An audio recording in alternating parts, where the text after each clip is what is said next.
కృష్ణానది తెలంగాణకు ఎంట్రీతోనే జూరాల దగ్గర ప్రాజెక్ట్ ఉంది. జూరాల దీని కెపాసిటీ 17 టీఎంసీలు.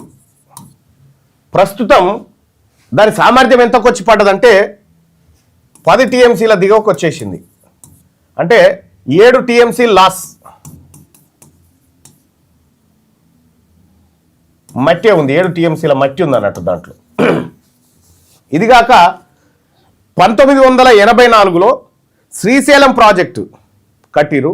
శ్రీశైలం ప్రాజెక్టు అసలు ఎంత అని మొదలుపెట్టిరు? అది 308 టీఎంసీల కెపాసిటీతో మొదలుపెట్టిరు. కానీ ఇవాళ ఎంత ఉన్నది? గట్టిగా 180-190 కూడా ఉండదు. మిగతాదంతా ఏంది? మట్టి. దాదాపు 100 టీఎంసీల మట్టి ఉంది దాంట్లో శ్రీశైలంలో.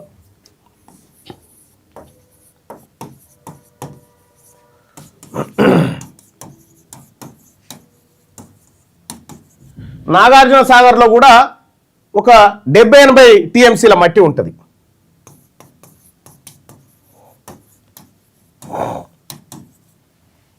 ఇవన్నీ కలిపితే దాదాపు ఒక 177, కేవలం 3 ప్రాజెక్టులు కలిపితే 177 టీఎంసీల మట్టి ఉంది. ఈ మట్టి పూడిక తీస్తే నీ పాలమూరు ఎక్కర్లేదు, నీ రంగారెడ్డి ఎక్కర్లేదు, నీకు ఇంకోటి ఎక్కర్లేదు. ఈ మట్టి తీయకుండా కొత్త కాంట్రాక్ట్ల పేరుతోనే డ్రామాలు తమాషాలు చేసుకుంటా ఇటు బీఆర్ఎస్ పార్టీ అటు కాంగ్రెస్ పార్టీ నాటకాలు ఆడుతూ ఉంది. పూడిక తీయరా అంటే తీయరు కానీ కొత్తగా కడతారు అటు ఇల్లు మనగాళ్ళు. ఏంది ఇలా కొత్త కథ ఏంది? ఇక్కడ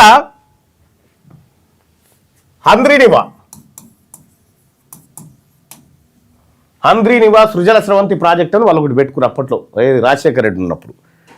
దానికి కేటాయింపులు లేవు, నోటీసులు లేవు. కేవలం ఏందది? ఈ హంద్రీనివా నుంచి తమిళనాడులో ఉన్న మద్రాసుకు తాగునీరు పోవాలి. ఎన్ని పోవాలి? ఏపీ నుంచి 5 టీఎంసీలు, తెలంగాణ నుంచి 5 టీఎంసీలు పోవాలి. మహారాష్ట్ర కర్ణాటక వాటా కూడా 5 టీఎంసీలు, 20 టీఎంసీల నీళ్లు ఆడికి పోవాలి. అది ఒప్పందంలో భాగం. ఈ హంద్రీనివాకు మద్రాసుకు నీళ్లు తీసుకుపోయే పేరుతోటి తెలుగు గంగకు వెడల్పు చేసుకుంటా తెలుగు గంగ ప్రాజెక్టును వెడల్పు చేసి తెలుగు గంగ ద్వారా మోసం చేసే ప్రయత్నం చేస్తూ ఉన్నారు. ఇక్కడ హంద్రీనివా దీని నుంచి వాస్తవానికి రోజుకి ఎన్ని టీఎంసీలు పోతున్నాయి? ఎరికేనా? 45,000 క్యూసెక్కులు. 45,000 క్యూసెక్కుల నీరు ఇక్కడికి పోతా ఉంది రాయలసీమ ప్రాంతం నుంచి. వాస్తవానికి వాళ్ళకంత కేటాయింపులు లేవు. ఇక్కడ తెలంగాణలో ఇదే 1984లో ఎన్టీ రామారావు గారు ముఖ్యమంత్రిగా ఉన్నప్పుడు ఆడ ఒక ప్రాజెక్ట్ ఏది, ఒక లిఫ్ట్ ఇరిగేషన్ పెట్టిరు. లిఫ్ట్ ఇరిగేషన్ పెట్టి దాని పేరేదో ఉంది, మన పాలమూరు, దాని పేరు వచ్చేసి ఇప్పుడే చెప్తా.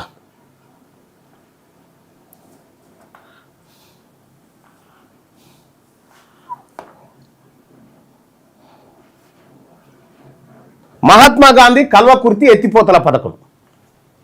దాని నుంచి తెలంగాణకి ఎన్ని నీళ్ళు వస్తున్నాయట చూడరు. ఇగో తెలంగాణకు వచ్చేదేమో 1500 క్యూసెక్కులు.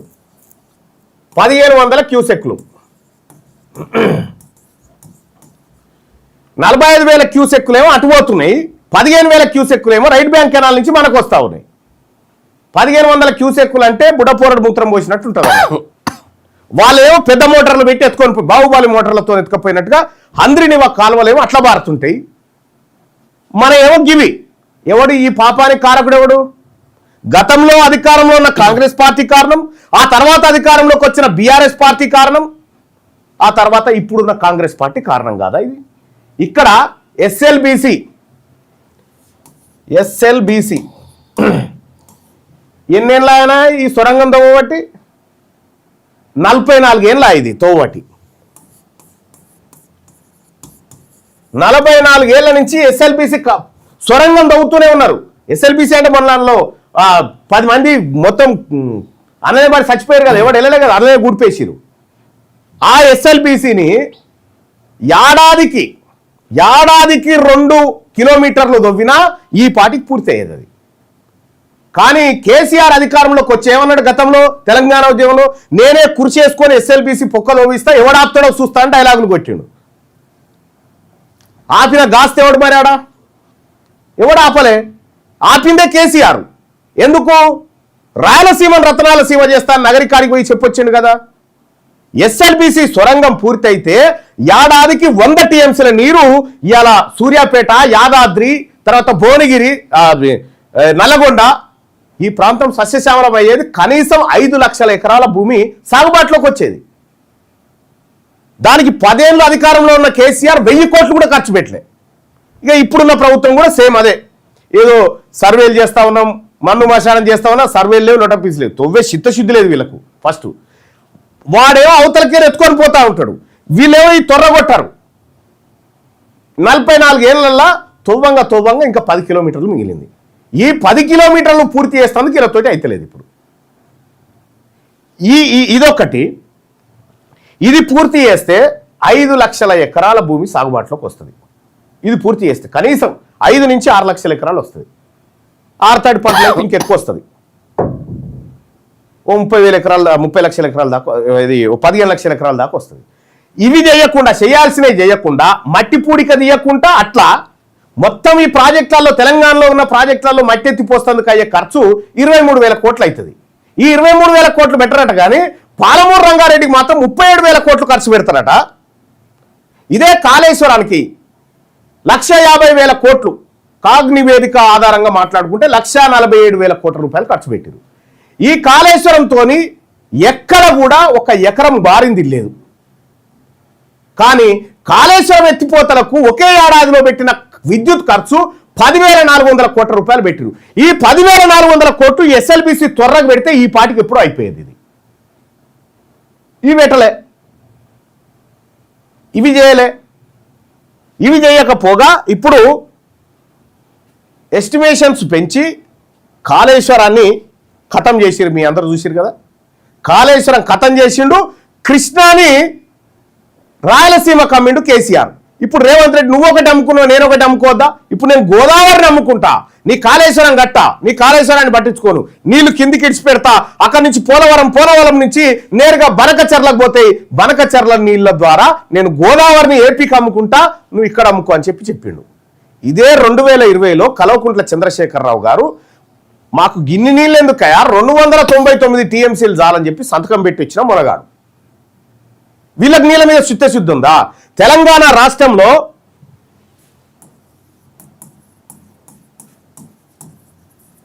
60% రైతులు, 60% వ్యవసాయ ఆధారిత రాష్ట్రం మనది. దీంట్లో బోరుబావులు, కాలువలు, చెరువులు, వీటన్నిటి ద్వారా పారేటువంటి 26 లక్షల పంపు సెట్లు ఉన్నాయి మన తానా. 26 లక్షల పంపు సెట్లు. మరి నిజంగా కేసీఆర్ తెచ్చినటువంటి కాళేశ్వరం తోటే కేసీఆర్ జలప్రదాతనే అయితే కాలువలతో నీళ్ళు వచ్చినాక కరెంట్ ఎందుక? కరెంటు మోటార్లు ఎందుకు? ఇటు విద్యుత్ సంస్థలను మోసం చేస్తారు బిల్లులు కట్టకుండా. కాళేశ్వరం నీళ్ళు వచ్చినాయని మాకు భ్రమలు కల్పిస్తారు. మళ్ళీ 7 మోటార్ రానే ఉంది, ఎండేది ఎండుతూనే ఉంది. నువ్వే కదా పాలమూరు వలసల గురించి మాట్లాడింది కల్వకుంట్ల చంద్రశేఖరరావు గారు. నువ్వే కదా మాట్లాడింది. పాలమూరు వలసలు వెళ్ళిపోతా ఉన్నారు, దుబాయ్, బొంబాయి, బొగుబాయ్ అని చెప్పినావు. నల్లగొండ బిడ్డల నడుములొంగిపోతా ఉన్నాయి, ఫ్లోరైడ్ సమస్యలు అని చెప్పినావు. ఇవి చూపించే కదా తెలంగాణ ఉద్యమం చేసింది. అందుకే కదా తెలంగాణ ఉద్యమంలో నీళ్లు, నిధులు, నియామకాలని చెప్పింది. ఎవరి పాలైనది తెలంగాణ రాష్ట్రంలో నీళ్లు? అటు ఏపీకి కాంట్రాక్టులు పట్టేది మెగా కృష్ణారెడ్డి, ఇటు తెలంగాణకు పట్టేది ఈయననే. వీళ్ళిద్దరు కలిసి, ప్రభుత్వాలు మెగా కృష్ణారెడ్డి కలిసి మొత్తం తెలంగాణ ప్రాంతంలో కృష్ణా గోదావరి నదులను అమ్మేసిరు వీళ్ళిద్దరు కలిసి. ఏముందా? ఏం వాటా ఉంది ఇలా? ఎక్కడ ఆపుకోగలుగుతున్నాం? 1922లో కట్టినటువంటి పోచారం ప్రాజెక్ట్ ఏదైతే ఉందో, మొన్న 150,000 క్యూసెక్ల వరద తాకిడి వస్తే తట్టుకొని నిలబడ్డది. దాని కెపాసిటీ కూడా కాదు. దస్కున ఒకటే దెబ్బకు దసికిపోయా మన కాళేశ్వరం మొన్న కట్టింది. ఈ దొంగ నాటకాలు ఆపండి. కాంగ్రెస్ పార్టీ గోదావరి నమ్మింది, బీఆర్ఎస్ పార్టీ కృష్ణానది నమ్మింది. మనం పాటలలో వాడుకున్నాం కదా, మా గోదావరమ్మ గొడ్రాలైపోయిందమ్మో అని చెప్పి గద్దరన్న వారే కదా అప్పుడు పాట. కృష్ణమ్మ గంటెడు నీళ్ళు ఇయ్యలేదని చెప్పి అమ్మ తెలంగాణమా ఆకలి కేకల గానమా అని పాడుకున్నాం కదా. ఆ పాటలో ఈ రెండు ఉన్నాయి కదా. మా గోదావరమ్మ తెలంగాణను గొడ్రాలు చేసి పోయిందమ్మ, అమ్మ తెలంగాణమా ఆకలి కేకల గానమా, మనమే కదా పాడుకుంది తెలంగాణ ఉద్యమంలో. కృష్ణానది చెంగున దుంకి తెలంగాణకు గంటే నీళ్ళు ఇయ్యలేదని మనమే కదా అందులో పెట్టుకుంది. ఆ పదాల మీదనే కదా ఉద్యమం సాగింది. ఇవాళ మన ఈ రెండింటి ద్వారా ఏమొస్తా ఉంది, నీకు రావాల్సిన 555 టీఎంసీలు, రైట్ సుదర్శన్ భాయ్, 555 టీఎంసీల నీళ్లు వాటా ఉంటే దాన్ని 299 టీఎంసీలు చాలు అని చెప్పొచ్చిన మునగాడు తెలంగాణ ద్రోహి కల్వకుంట్ల చంద్రశేఖరరావు. 811 టీఎంసీలు ఉండే ఇక్కడ ఏంది కృష్ణా జలాల్లో, అందులో 555 టీఎంసీలు మనకు వాటా దక్కాలి. ఎందుకంటే దాదాపు అదేమో 79% తెలంగాణలో వాడుతుంది గోదావరి, ఇదేమో 69% తెలంగాణలో వాడుతుంది కృష్ణా నది. ఇక్కడ పరివాహక ప్రాంతము క్యాచ్మెంట్ ఏరియా, ఇక్కడ నీళ్ళు ఎత్తుకపోతుంది వాళ్ళు. వీళ్ళేమో సప్పట్లు కొట్టుకుంటా కాంట్రాక్టర్ల దగ్గర కమిషన్లు కొట్టుకుంటా వీళ్ళు, ఈ ప్రభుత్వాలు, ఈ సన్నాసి ప్రభుత్వాలు, ఈ సన్నాసి ముఖ్యమంత్రులు అంటారు, సన్నాసులు అని అంటారు. మరి లేకపోతే ఏందా మీరు చేసింది నీళ్ళ విషయంలో? 1,47,000 కోట్లు ఖర్చు పెడితే ఎవరికి ఎక్కడికి వచ్చిందా నీ కాళేశ్వరము?